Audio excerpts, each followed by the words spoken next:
Merci beaucoup, BNZVM Télévision. Merci pour la confiance et fidélité. Bon, Sabuisso, vous aurez toujours branché ce côté dans la chaîne de la BNZVM Télévision.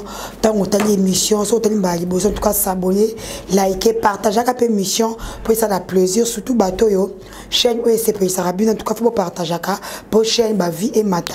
Chaîne et Mata, et comme ma peine, la chaîne OYO, et puis ça donne information vraie. Je dis merci à Batunion, au bateau d'Andabiso, la pessimbo de la chaîne Nyon, la biso na bato bazana ba page pe na kata Claude Lukobako nom de jugement le président Nicolas comme président ma casse par rapport donc l'autre de l'actualité où ils ont dominé pour internet derrière oningana mais bato pour expliquer bien té tozana moko ya bato maele moko ya journaliste oyo a expliqué qu'à 100 parti pris sans côté là, ça à la contre.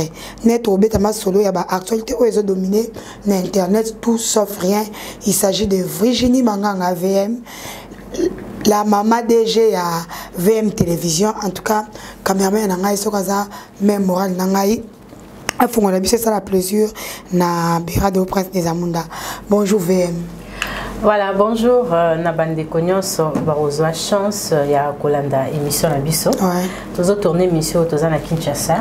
Tous à le 9 avril, ils ont Pâques. Pâques, oui, oui. La résurrection du Christ. Donc, j'en profite à travers cette émission pour nous souhaiter bonne fête de Pâques à tout le monde, à Berado. Prince des Amunda. À Yannick Ndoulou. Yannick Ndoulou. T'as dit, vous les ont là, ma petite noix Kalawana. Souka. Et vous avez vraiment malamou, na bande konyo so ya basi ba Olanda biso, bambote na bino, bon retour na Belgique, na Diane Monde surtout, il y a perdu qui papa na e. OK. Na sa sœur aussi a dit Monde. Donc je pense la résurrection du Christ doit beaucoup apporter. Na la musique, na bien na biso bato to panzara sango. Donc na ba mission sans exception. Je dis Nyon sans exception. Mais exception ça dépend à Konzimela, de Bonzima. Oui, hein, donc sans exception, joyeuse fête de Pâques. Pourquoi tu as dit ça, Nancy? Bon, moi je m'en fous parce que moi je ne suis pas là pour plaire aux gens. D'ailleurs, on a vu un biso toza censé au CP Sabatien sauter. En réalité, bisopé, batunion sur la CP sauter.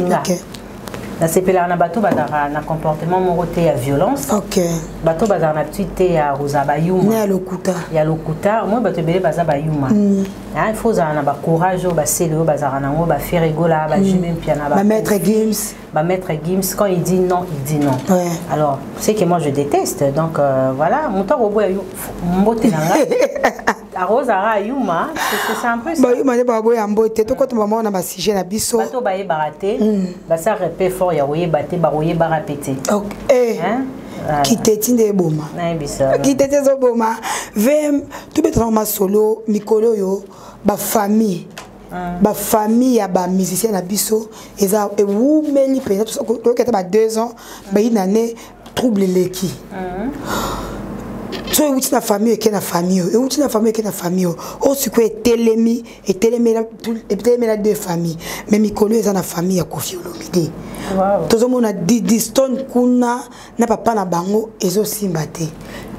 Nazo ebate bazo wela nini eza problème ya Cindy Leker eza problème ya boye kuna beto moni tata moi ça Didi maman na biso mama Wiva na mama Rufa c'est ça na madame Cindy kuna ekez bolingwe makasi Didi pe kuna na tonton de tonton et comment créer trouble internet ou quoi analyser nini ou peut ça une faute ou peut ça une raison ou partager makambo ndenge qui peut aider bato bazo anda biso na toujours réservé et on placer mon sur ma famille d'artistes.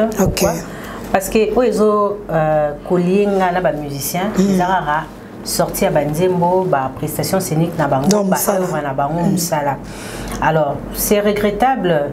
Il y a comme on a Babilo côté bi famille oyo elinga makambo boye na internet. Il y a une seule famille to en tout cas bango isa baza champion parce que même si empire na bango isa opela, yemo empereur à l'égarate pour amicapé pour temporiser. Au départ déjà je dirais bravo à Koffi Olomide parce que ce n'est pas pour une première. Tout le monde a Didi, tout le monde a les réseaux sociaux. Tomboka, toi réagir de la sorte. Son père est passé pour demander au public, au Koffi Fil, de ne pas être méchant à la personne de Didi, c'est sa fille. C'est les démarches où on a la nango de la part de Koffi Olomide. De notre bas, ils ont empire Olomide. Tant ils ont là, lui-même l'empereur Mopa Omokondi passe toujours pour temporiser fléau wana. Mais un empire Moussoussou, tout le monde a rappelé que non, bateau va travailler en empereur. Bazo finga bana.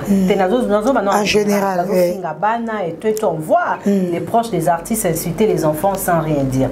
Mais de la part de Koffi Olomide, depuis que je connais, depuis que le monde est monde, pour moi c'est pour une première de voir le scandale dans cette famille de l'artiste Koffi Olomide. En général, le dossier est tellement sensible, Oyo Tourlobake, faute est départagé. Papa a part de responsabilité, moi na musala a part de responsabilité, famille pesa la part de responsabilité parce que nos enfants de toboko la bangoana tous en de toboko la moi na azara na moi je non le bango en général voilà alors si l'enfant arrive à faire la tête ou de tenir des choses à l'égard de ses parents, il faut parents à ça la rétrospection, de se poser des questions là où j'ai échoué. Mon phrase moto le barat bus parents, même moi quand ma fille était à Kino, des fois quand surtout engagé moi le moko n'a posé des questions à je ne sais pas là où j'ai échoué étant mère. Alors n'a pas problème à boyer, il faut parents à se poser des questions. Échec nanga devant moi nanga et ça là que moi n'a réagir boy alors soit ça li rétrospection ça li examen de conscience au monique aux en la part des responsabilités en tout cas assume-toi au se présenter au présenter excuse nayo et puis au looki harmonie et quota parce que na problème oyo na condamné Koffi na condamné Mutazo sa na Koffi na condamné Mamarifa na condamné Didi. C'est vraiment un sujet trop sensible parce que la réalité peut-être ce n'est pas ce que la famille nous présente dans les réseaux sociaux. Parce que sur les réseaux sociaux, ils ont présenté biso vert, même si c'est un bleu moko, ils ont préservé mais responsabilité ils ont toujours dans les parents. C'est l'examen de conscience, ma fille ou mon enfant, comment à quoi ma rebelle. Parce que biso tu te rendra rappé beta te rendra rappé na biso na kati ya rébellion vu ba comportement un abisso mususu. Donc sorozo bota au moni bana no ba comme na ba 18 ans, 19 ans, 20 ans et ton parent, il faut faire très attention par rapport à acte opposé.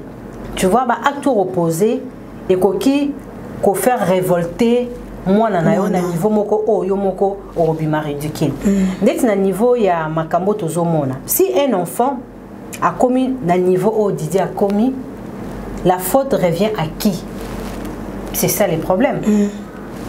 Dans le monde sentiment ils a départagé, bazo finga Didi, monsieur bazo ça la bien. Mais dans tout ça tu as ma BP, bazara toujours derrière bah, problème à bon. Il y a des gens qui sont là pour applaudir, par exemple. Et Cindy Kende Nango. Mais tous ces gens-là cherchent à détruire aussi Koffi Olomide. Tu me bazoya, ma marifa, salaboye. Tu as besoin de détruire Nani. Koffi Kaka, oui. Tu vois, Moussoupe besoin de Sima Didi Kende na ebongo. Besoin de détruire Nani. Koffi. Donc, il y a une responsabilité. Ils ont toujours qu'à revenir na papa, na parent. Na genre il y a situation moko. Bon, je pense que Didi c'est notre fille nationale, c'est notre fierté nationale parce qu'elle a décroché un contrat Yamakasi. Elle fait pas seulement la fierté de la famille Olomide, mais elle représente la RDC parce qu'elle a connu sur le plan international. Tu vois là-bas défilé de mode, elle a celle congolaise au invita parce qu'il y a d'autres Congolais. Au basson billet mais tout le monde a même ce cas défilé na tapis rouge photographe bazarawana bazo ba photo bazo belela tu vois et cause na fille à bongo et puis ça na ba parents naie ba mais un peu cause na ligne de conduite moi bien parce que c'est la carrière de leur fille. Alors si dans le en général ce qui aux ana mwana na yo azana aza le quoi Didi il faut accompagner partout. Et puis voilà, bana oyo bazaka éduqués par papa et maman, bah nous bakoli en famille quoi, papa zawana, maman zawana. Nathan il y a où obstacle que s'est présenté, nous on a commis rebelle. C'est ça. Tu vois bah c'est rebelle parce que bazo mona surtout bana poto bah que la famille est composée de papa, maman et les enfants. Alors si il y a la troisième personne s'implique dans leur famille, en tout cas il faut que la résultat moko il y a bien été. OK. Alors moi je dirais Didi Aza en détresse. Tu vois, tout ce qu'il fait, tout ce qu'elle fait, elle se réfère de sa famille. Nous étions là, maman, papa, nos enfants, et papa avait ses travailleurs. Bon, alors, si quelqu'un... Voilà, les choses, tout le monde a et ça va révolter l'enfant. Et puis, la famille biologique, comme il faut un rôle, il y a apaisement, il y a rejouer, il y a une situation à bouillir. Okay. C'est bien de soutenir un cousin, un grand frère, une petite soeur, une grande soeur, mais il faut oser impartial dans certaines situations. Parce que étant parent, il faut à la paix. Problème en Guézanini, qu'on a comme ça la buzzté. Tu vois? Et puis, voilà. Moi je dis toujours, nous devons respecter la femme qui a donné la maternité. Je pense que nous avons une mission mingia. Moi, si on y a boti, c'est un sacrifice. On voit le femme perdre la vie na bango, na robota. Tu vois. Et puis la femme joue un grand rôle côté éducation.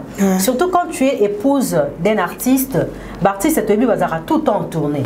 À Gabon, à Kenya, à 2 mois une semaine et la maman reste avec les enfants. Et ce qui est là, famille moko ou une épouse arrive quand même. Il y a Didi, c'est une femme qu'on doit beaucoup respecter. Pourquoi? Parce que na poto pour réussir l'éducation à moi, ce n'est pas facile, c'est trop difficile. Alors, si une femme arrive quand même à bien éduquer ses enfants, il y a quoi éduquer moi bien et moi le il faut respecter cette femme-là. Même si ils ont un divorce, même si ils sont ensemble, la belle famille doit quand même reconnaître les efforts bien faits de cette femme et qu'on respecte Pinza. Ok. Merci beaucoup Nassur Moutamtazui par Naye Moutamtayoki pour Elokoyo et Internet des Akara et Yango Nayango. N'habite faut Tezaya Moutamsala faut Tezaya. Et puis il y a aussi un problème. Tu sais, et ça va se belé baza ba seconde femme ou to benga ba chiza ou to benga ba deuxième bureau ou to benga ba copine. Tu sais, quand tu sors avec un homme marié, il faut faire part des choses. Déjà au départ aux amoyibi il y a mobali ya légitimement les amalamute même sur le plan juridique. Surtout que spirituel dans l'église une deuxième femme c'est un péché.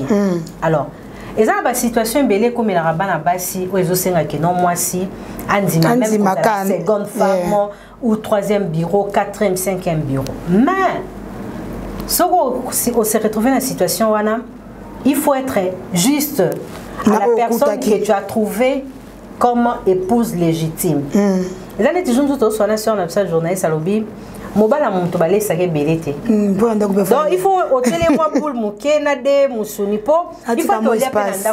il faut que la paix sociale règne pour y aller en paix. Parce que ceux qui couplent baza déchiré, yo chiza, yo deuxième bureau, on en a pété. Tu n'auras pas la paix. Et puis on en a pas tout estimé au thé. Il y a des choses où ils ont un point moral sensible. Donc sur la deuxième femme bilom souta pe moninga no mwasi oke pe moninga no mwaso bino ya libala nae donc nga nazawana nazolo baba cas général nazo généraliser donc je suis Chiza, je suis la seconde femme, je suis la copine mais cet homme c'est un homme marié. Alors comme on a ba limite nanga pour maman kulutu pe azala toucher à réjouir pe na mariage nae. Mais quand tu fais des choses exprès pour affecter d'autres femmes, ça ce n'est pas logique. Troisième pas à la quatrième pas à la moi je l'ai dit, ils ont qui toroté. Et puis dans la femme a patienté. Il n'y a personne qui demande aux deuxième femme ou la copine va patienter. Ma copine va patienter. Pourquoi? Parce qu'elle a un jeep. azo réjouir na luxe moroboy. Tu vois, azo réjouir na luxe azo na poitika. Donc azo patienter pour na intérêt personnel na yemo. Et non pour na ona ke. Alors, comme na niveau moro kende ko lobate ke non, nga la vaina mobile au 10 ans. Est-ce que ton va ne 10 ans ça mbal na yo? Toi célibataire. Célibataire. C'est à l'épouse légitime de dire que non, je patiente avec mon mari, mon époux. Encore tu as le choix. Donc quand tu as fait le choix de patienter, c'est comme un niveau mon baolo ba kende. Ça on a patienté. Kolobate que oh non, tu sais moi je suis resté avec cet homme et bon 10 ans nga nani ça ko vanda. Et bon on mbala nga bozong c'est bablo yo ça paye ça. Donc, surtout avec les réseaux sociaux, jeunes garçons ont la possibilité et il y a ministre, directeur, tu vois, des hommes forts hein, financièrement. Et tu acceptes cette situation que non na zala bien pour na foutre la ndako na cher na ke dans la poto na sala rabouina tu as accepté ça parce que tu as voulu est-ce qu'on départ na yo voilà. Donc, conseil gratuit à toutes les filles qui vont regarder cette émission. En tout cas, de ma part, il ne faut pas toucher la première dame. L'épouse doit réjouir de son mariage. Calculer bande non. Surtout dans l'époque au Fiolo Midi Macambo, tout c'est comme si ébouatissé album légende. Oui, je pense qu'on a suivi la chanson Je te jure. Une très belle chanson. Moi je dis toujours Kofi reste Kofi côté texte, musique, c'est un homme fort. Il n'y a aucun artiste qui peut faire face à Kofi. Mais du coup, à chaque disons, na moment azo bimsa banzembo nae, il y a toujours un événement où ils ont accompagné banzembo na ndenge ya koboma. Tu vois, quand la chanson Femme est sortie, c'est la même chose. Et voilà, je te jure, est sortie, tout le monde était très contente par rapport à cette chanson. Et nous voilà avec le scandale de sa sœur, les enfants. Tout le monde a TikTok, na page et tout ça. Et bon, maman, je te jure. Par contre, nous, on a besoin de Kofi étant chanteur, étant musicien. Parce que Kofi, on a de l'énergie. Il a encore l'oxygène musical. Moi, je l'ai dit, Kofi, c'est un homme fort, c'est un grand artiste, il connaît bien la musique. Totika, quoi, associé. Makamouya vie privée nae na banzembo nae. La famille doit faire part des choses. Actuellement, nous n'avons pas besoin de présenter biso Makamba famille. Kofi, toebi moi ça Kofi jusqu'à là c'est qui? Alia. Les enfants de Kofi c'est connu. Tu vois, les gens ont dit que non Kofi et Alia ont divorcé. La fille a posté pour dire que jusqu'à là ils sont encore mariés, en couple, tu vois, tout ça. Donc nous avons besoin de Kofi dans Légende.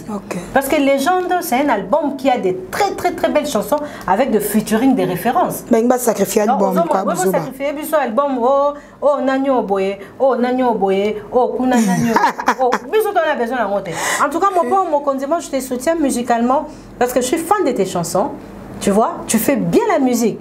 Événement mon côté ko les Canadiens Kofi et au ekosala et ko les kabanzembo ya Kofi. Exacté. Ce que bon même ma Kofi na dit Kofi fongola miso na makambo ezoleka bato baolinga ba distraire yo oza musicien ya monene oza référence, il n'y a aucun Kofi dans la musique actuellement.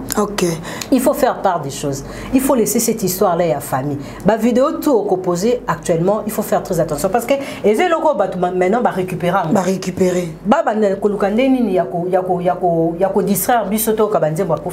Il faut faire très attention à la vidéo.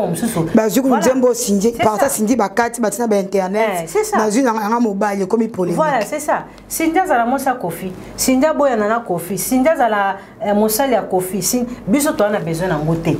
Moi j'ai besoin de cette belle voix de Kofi Olomide, hein, tonzo kamozo ka motema. C'est ce qu'on a, c'est ce que moi j'ai besoin, je ne sais pas, hein, c'est ça sentiment, mais majorité batu bazo ninga ba okande Kofi parce qu'il est fort. Il est fort. Parce que nous avons baba ndaso ko fait bimisi eloko na ye bazo événement moko ba accrocher ngona yango ba actualité ba ma Kofi na musique non mais le on dirait comme na batut nyonso ata ba mona ye na makambo ezo le kana internet on susu ya mama biso respect na ye s'il y a les jeunes oyo ba yebi ekutu penza te ba photo yo circuler na moto yo ngana oto yebi amarula ba bimisi o akomisi les jaunes ba bosa ngo na nkoka ka donc il faut le corps basi mingi makambo famille mingi bimi banda ka émission à moi Simon Boye na TikTok aza proche aza bon n'était soit aza proche tout le monde qui aza warrior aloba Boye alobi s'il n'y a pas Rokota internet au fingama moi je pense c'est le choix des warriors parce que toyebi comment l'épouse de leur leader a insulté internet. Là il faut le dire mais ce n'est pas une chose que moi j'applaudis. Je pense qu'on a fait plusieurs émissions pour dire que cette femme mérite a mérité respect, a mérité respecter tant qu'épouse et tant que mère. Mais comme ba warrior ba guerre na ba gaulois donc ba lingara égalité et ça. Oh, moi je dis toujours, il faut égalité dans la mambaoyemba. Donc si on veut parler de famille et faire égaux là, on parle plus côté musique. Le reste, mais c'est comme côté musique, je reviens par rapport à ta question. Leur souci majeur, c'est ça, que la femme de faire soit aussi insultée sur la toile. Mais par contre, cette femme, avant l'Ibalanais, elle n'a jamais été dans le milieu. Il y a musique, là il faut comprendre. Si on a le milieu à musique, en tout cas, on a toujours passé na prison. Mais la pauvre, l'épouse de Ferregola, moi je connais même pas la femme. Et dans les réseaux sociaux, c'est que ça, il y a que 2 photos de cette femme qui sont. Il y a moins de sur qui là. Donc déjà il faut elle n'a jamais été dans le milieu de la musique. Elle n'a jamais fréquenté les artistes. Pour moi, c'est l'artiste qu'elle a fréquenté, c'est son épouse Ferregola. Alors, ce que vous beaucoup de makam et c'est méchant. La fille qu'on a vue dans la photo, on a bien Botana Mignon Abraham. On a bien très bien. Elle s'appelle Virginia Marula, dédicacée à Banzi Mouibele Bele. À Botana Mignon Abraham.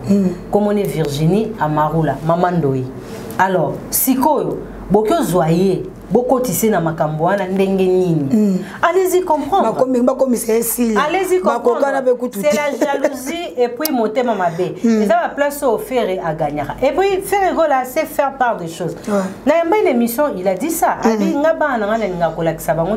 Pour moi, une fois ça la vie nae tranquille. Et ça la tête à l'équerre, moi la faire à Zonga, moi la faire à Baluka.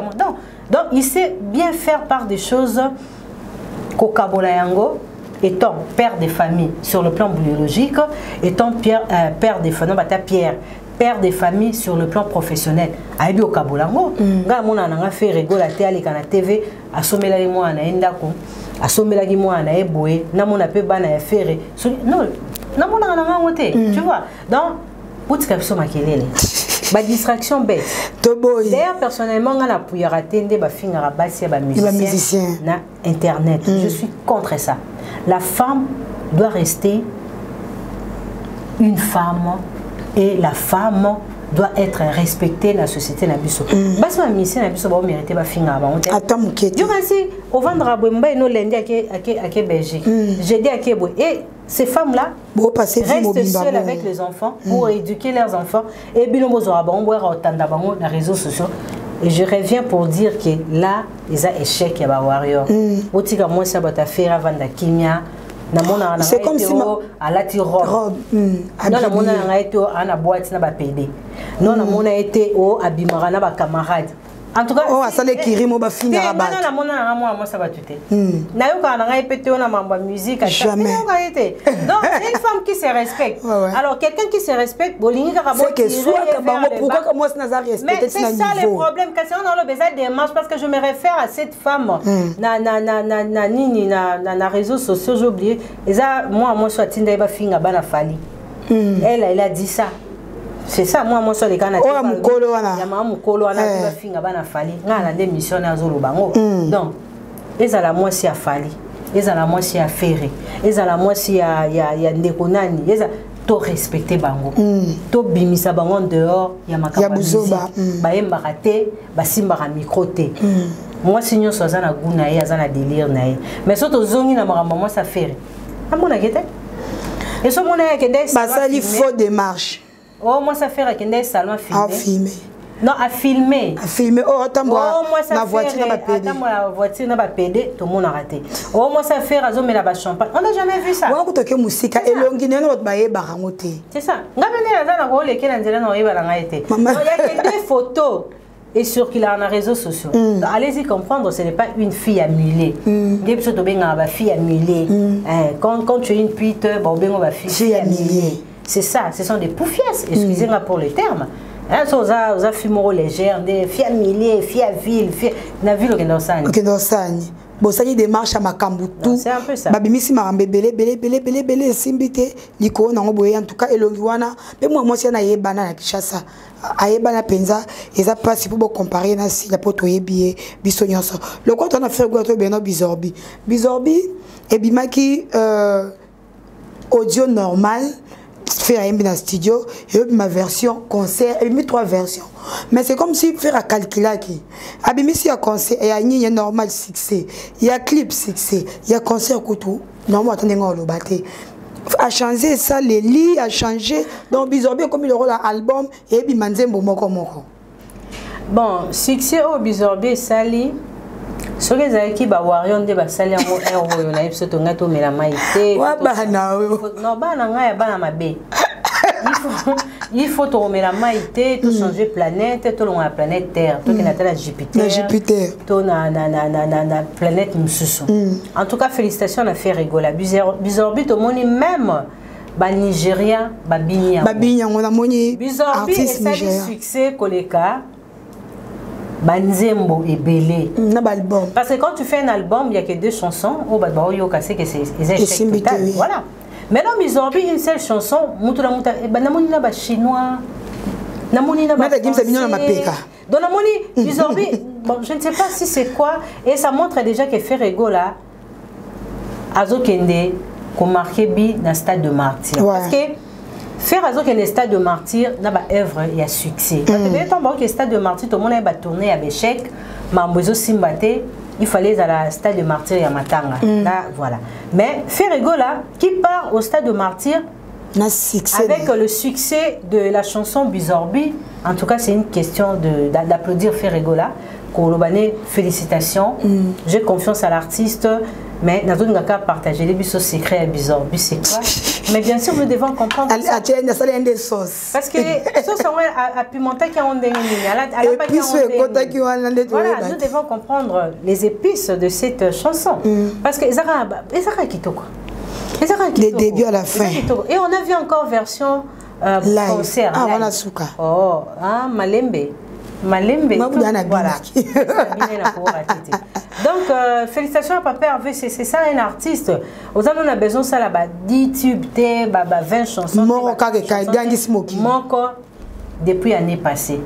Tokoti, en 2023, c'est la même chose.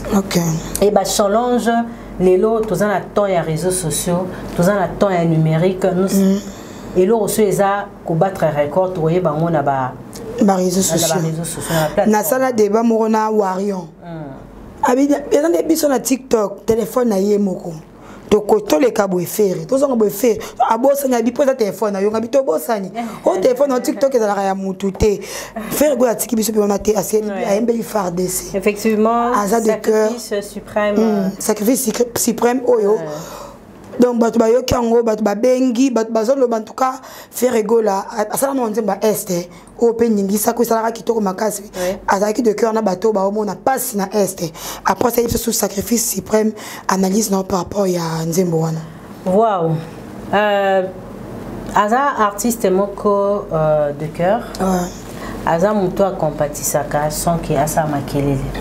Je pense au moment où il avait réalisé la chanson pour rendre hommage na bandeko à Est wana ezaki moment où citerne moko ba guerre et puis mema qui pétrole et bakufana bazamba et Ferrego avait fait cette chanson de comme on cocktail ya banzembo ba pe ba ko salango alors FARDC eza mapinga na biso eza fierté na biso eza ba papa balé ki bandeko bazo bunda pona pe ya Congo.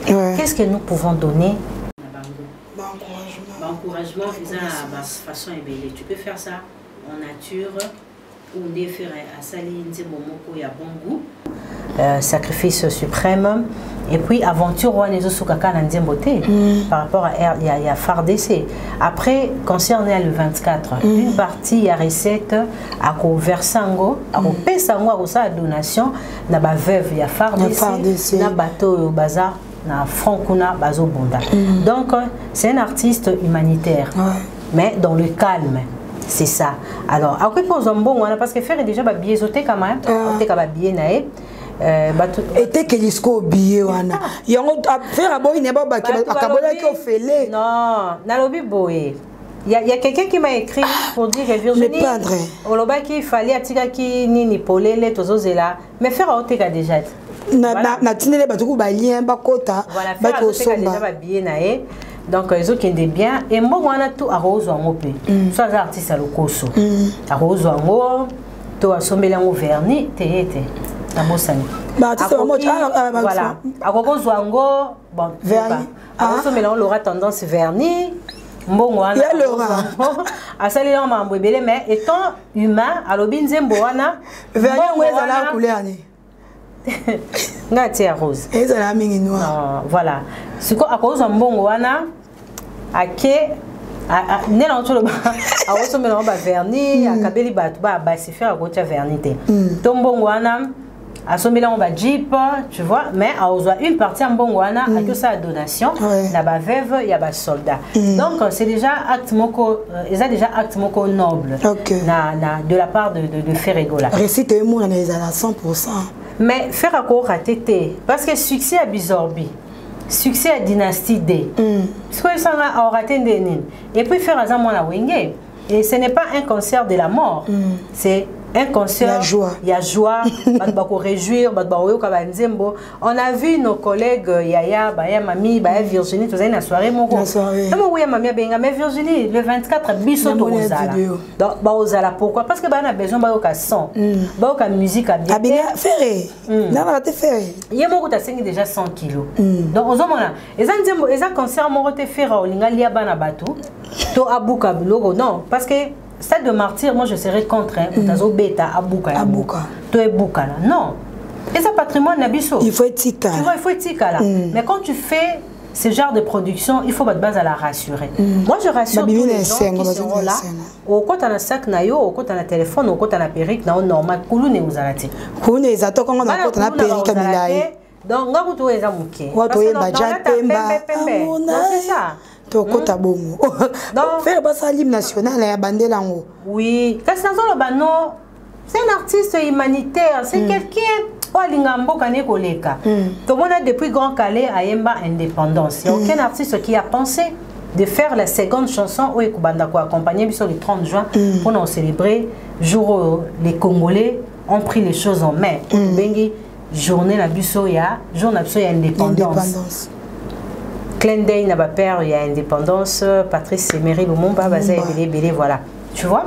Donc, à penser au sein d'un après Grand Calais, vous allez écouter la chanson de Ferregola, toujours pour immortaliser journée wana, jour wana, il y a les 30 juin. Donc, c'est un artiste qui pense plus Nambo Kanae, rendez-vous monsieur Suzanne à Côte d'Ivoire. La Fais-moi, à nous présenter RDC, la 15e édition Fais-moi, où il a mois prochain. Donc bravo à l'artiste, Azan a calendrier nae, Azan a makamboza. Aligné, il y a un élément mossa mikolo, Robert Aneli solo avanté. Robert Ali soka sonne chez Alobi et Changolé en tout cas. Et ça fait bah mystique. Et tu vois, tu as mis ceux qui 50 personnes à Poto. Oui. Grâce après baqué par. Effectivement, ça me fait penser d'un moment où Bartis et Nabiso qui est encore fort sur le plan. Maison mère, oui, maison mère, BCBG, Bazaï, so bon préparer l'album Nabango. Bazan et Kinshasa après même musicien à Poto pour na ça enregistrer. Alors les démarches, il y a Héritier, moi je salue ça et puis je félicite Héritier Watanabe qui est constant. Gogan. Il a travaillé album naé sur le chemin de la gloire. Il a le troisième album il y a carrière naé et rendez-vous à PCB sur le 27 août dans un stade de martyr. Donc moi je soutiens les artistes, surtout artistes le roi Héritier à la radio, à la vraie. À Rayou Maté. Voilà, donc félicitations, bon séjour là-bas la team Wata. on attend toujours les belles rumbas et puis héritier à grand rumbiste. Makasi. À ça, monotonité. On doit faire ça là, bandier moi belé mais babarné monotonité. Si quoi bah ça, mais Kofi pas bota ba monotonie hein. Et ça là, au cours de l'année comme bien éducation là. Et ça là non. Yebi peta yebi te pe aoye baté. Kofi d'acha verni moi kawa non a moi mki. Te. Non te. La histoire de musique non tout le monde a mis ça moi ta mbala te verni. Verni ça ba mambili avec. Album à Fabregas. Bon, Fabregas, il fait la bonne musique. Voilà, il y a des très belles chansons. D'ailleurs, Fabregas photo le bani. Fabregas, c'est YouTube, Yamado, donc tu vois, c'est un grand artiste. Moi, j'applaudis Fabregas, Asa Constant. Mais bon, fin à Fabregas, c'est évité. Bon, fini pourquoi? Bon, fin à Fabregas, Balobi. Album mais un succès. Il y a banane des à succès. Babi à Baron. C'est bizarre, bizarre, il y a album na Baron. Tu vois? Donc, à côté de qui Gims. Non, Mama Gims, on te lobby bien trop. Gims, c'est ça à répondre à Baron. Azoya Babloana, comment il est meilleur par rapport Gims. Et puis, Azayanke. Et l'on a une abana bawario, baba courageux, pour abana vermi. Donc, il y a une guerre na Gims. Babi Gims dans le guerre na bango ko s'installer à wana daju bana projet. C'est un faux débat. Gims a tina ko s'installer physiquement à AT. Gims ça sera déjà à travers ses chansons. C'est ça. OK, to comme ça na suka mot de la fin par rapport à sujet to lobeli na ba remerciement soueza. Bon, ba remerciement pardon na bande konyo so bandi biso de partout. Soto meka un peu ko choquer bino, to présenter déjà besquize, botika ba commentaire. Bon s'abonner mais mission bota soute nga na kiti OK bi ba live ba comme nga mikolo oui d'ailleurs tous en live tous on ba live na Laura tout à l'heure na comprendre le système ba live et puis à part Maramba TV so moningara na bongi mukese ke na na tona nga ba shai c'est na ote kabilo yo coopéra voilà nga coopéra donc j'étais un peu absente hein donc une question de comprendre na ote kate parce que on a 6 oteka. Avant que Dubaï, nous avons l'émission régulièrement sur Internet. Ok, bah remerciement. En tout cas, remerciement à Batunion, je pense que tu dois apporter analyse moko bien sur la famille Olomide, Bizorbi, concert le 24 juin, Héritier Watanabe, album Ya Fabregas, vous savez, nous sommes toujours au milieu du village. Mais Bandima Kotem, Bawario. Bon, moi je m'en fous d'eux. Et voilà, ce sont mes enfants. C'est un peu bizarre quoi. Voilà. Et puis faut aux arabes vrai n'a pas compte il y a vrai. OK. Pour te belé ba ta ba faux compte. Mutumoro c'est rend compte. Oui, mutumoro ba compte belé. Au moins mutumoro zo fingo zo comprendre que o meye mo mta o finga. Mais tu te caches derrière quand tu as le courage, tu timbela bino. Nous on parle ici, on a le courage de dire des choses à haute voix. Argument des à la pose à peine courage à argument a raté. Insulte les armes ba faible. Ba faible ouais. Bazan explication té mana ba argument té voilà. Quand tu dis que tu es meilleur par rapport à Gims, présenter sur ba argument. Gims a présenté qui. Il y a de preuve il y a ba fan. Merci beaucoup. Vous êtes meilleur que Ferré. Présenter sur ba concert à ba référence. Oh, Nina, il y a stade Bimate vidéo. Parmi les concerts, il y a Stade de Martyr et Bima. Félicitations à Héritier Watanabe. C'est ça un artiste. On a vu Ferrego là, à Autobeta concert en Mbamo, Bizorbi, Yozobin Sabiso. Tobi a un concert à Jibeta Lebele. Parce que concert, des concerts, oui, mais ils ont un artiste et Belé, Bando, Banda aux meilleurs. Au voyageur, on a 1000 concerts. Mais aux arrêtants un concert, mon côté au public. Ah bien, ça commence à être un concert. Maintenant, on était comme un photo, on a fait ça. Bon, va faire étant, bien Zénith de Paris, il y a JBT Kamate. Était comme Zénith, il y a Wera. Oh, Babino Bayemba. Tombola, SN. Voilà. Ce qui est Yemba. Était Kamate. Zénith de Paris. Pour une première Cindia qui est poto, dans Zénith. Oh, ça la reprise en Djembo élection. Voilà. Djembo était album, disons. Si elle est cacaté comme ça. Dans la sombarango mingi, surtout quand on a un système, il y a un CD. J'achetais ça à tout moment quand au printemps, on c'est ça. Quand on fait le Zénith, c'est batté quand on a planète Moussous. C'est la magie. C'est la magie. Naza nga vérité na che base. Mbote na daji mafungu ya Solando Solara, Yannick Ndoulou, Mbote na Claude, Lukobakweno, Mbote na maman de Chibambe, femme d'affaires. Très important. Odette Chibambe. Odette Chibambe, Yamati Nzobe, Sicha Usapaye. Bye bye. Merci.